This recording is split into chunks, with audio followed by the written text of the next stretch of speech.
এর প্রতিবাদ নামটা হবে তোমার মৌলবাদ।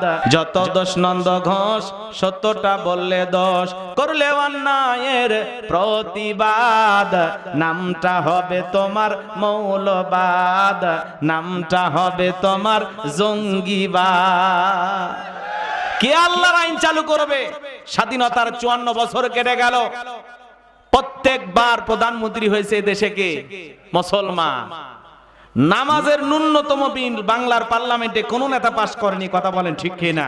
তারাও খুব বাহাদুরি করেছিল, আল্লাহ তাআলা দিয়েছেন এমন একটা অবস্থা। এই জন্য আল্লাহ ধরা বড় কঠিন। ইন্না বাতাশা রাব্বিকা লাশাদীদ, আল্লাহর পাকড়াও বড় কঠিন। আল্লাহ ধরে না, যেদিন ধরবে মামু বাড়ি দিল্লি গিয়ে পড়বে, কথা বলেন ঠিক কিনা? মিলে গেছে না? আজকে আমাদেরকে বলা হয় পাকিস্তানের রাজাকার, পাকিস্তানের দালাল।